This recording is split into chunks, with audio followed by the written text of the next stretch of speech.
Hello and welcome to the $1 Million Message. This is your Fearless Friday message with Callie DeBlander Brigham, calling from beautiful Pensacola Beach, Florida. Okay, two things today. First, obvi, got to talk about micellar water, right? So I'm going to do that, and then I'm going to continue on week 3 of our just enjoyment of the And Then Some book. Back from 2005 from Mary Kay. So, of course, I've got to talk first about micellar water. I have been awaiting this day. Over a year ago at $1 Million Weekend, February 2020, we usually get a little scoopy scoop from the company, and the product department told us that they were in process of exploring this idea. I'll be honest, none of us there had heard of it before, even though it has been a product on the market. I know. But they gave us our own little tiny jar and got started using it and have loved it. What is it? Well, of course, you're going to hear a lot from your sales director and from the company, but it's like super-powered water, supercharged water. It's purified water, but then it has these surfactants in it, and they have these little tiny spheres that are like magnets. And so they attract any buildup, any impurities, all that little magnets that they build it up. So micellar water is a magnet. The price point's amazing at just $17. This is not going to take the place of eye makeup remover or toners. No, they still have their job. This is just going to be a little addition, a little bestie for them. So look at the bestie bundles too that we have, where you can get the micellar water, the eye makeup remover, and 5 free reusable cotton pads with their own little mesh bag for washing them.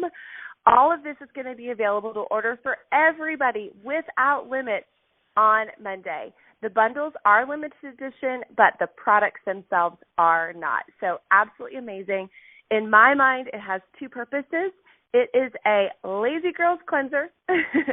So after the gym and you still got to run to the grocery store, whatever, you can absolutely just douse a little bit of that micellar water on a cotton pad and you are good to go. Or maybe in the morning for a quick pre-wash if you take your bath at night.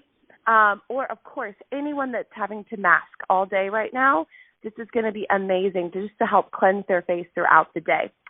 You could even take the little mini travel size with you to work. And then for those that, do wear makeup at night, this is a pre-cleanse cleanse. So it's going to remove most of the product from your face so your cleanser can really, really do its job and be most effective. So those are just a few things about it. I love it. Get ready for it. It is for all skin types. It does not have a scent to it. It's gentle. Don't use a ton at first so you can get used to the feeling of it and let it do its supercharged work. Okay, so we are going to move to week 3. I'm going to read to you just the idea about our topic today, give you a few questions to think about, and a few next steps too. So week 3 is called Endurance. Diamonds are a girl's best friend. If you could choose between being a diamond or being a rhinestone, which would you choose? A rhinestone has the power to sparkle and dazzle all who gaze upon it. It's beautiful and ready to shine from day one. A diamond, however, was ages in the making, just a lump of coal at conception. It had to endure immense pressure for a long period of time before its transformation was complete. Place them side by side, and can you tell the difference between them? Not necessarily, but just try to crush them, and the true strength of each is revealed. The rhinestone is vaulted, and the diamond stands firm. So which would you rather be? Did you answer diamond?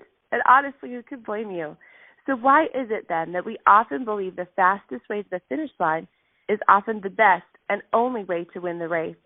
In our scramble to finish our goals, we sometimes forget that the joy isn't just in the destination, but in the journey. It's what we see and experience which adds to our knowledge and shapes the foundation of our character, thus changing us forever. Just imagine where you would be today had Mary Kay allowed the business world to defeat her.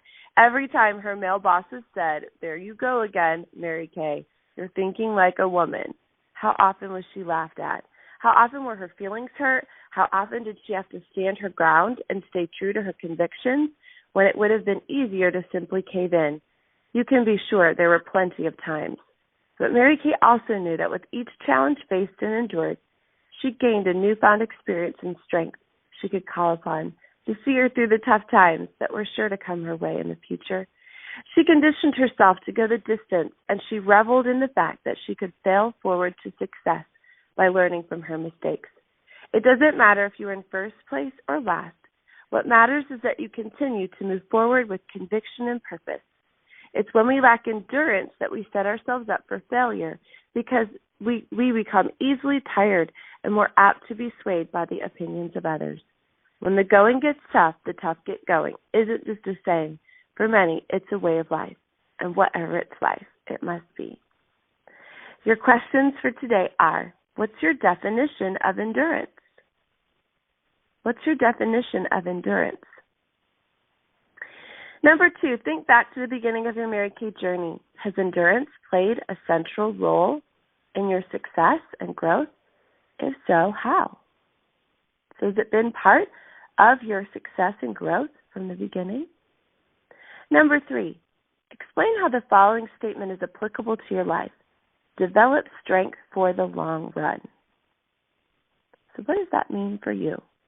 Develop strength for the long run. Number 4, do you think having a lack of endurance is the same as having a lack of patience? If so, how? So what's the difference? Lack of endurance, lack of patience.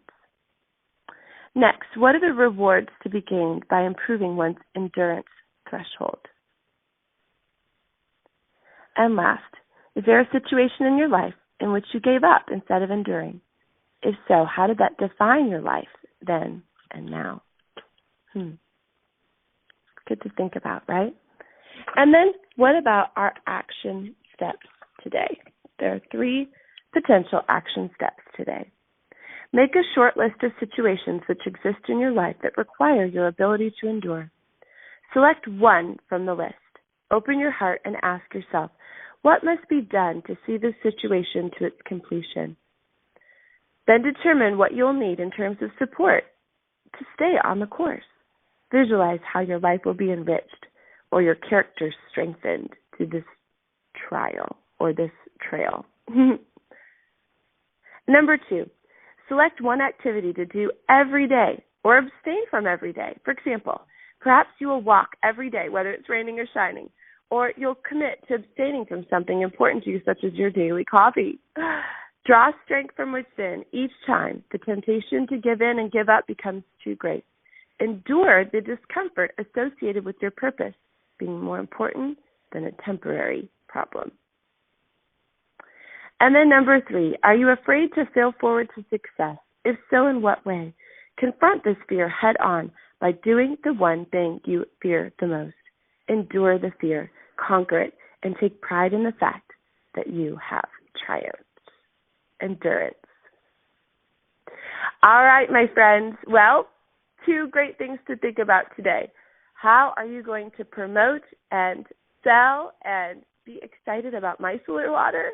And what part of your life, personally and professionally, are you going to have endurance in? Have a great day. Bye-bye.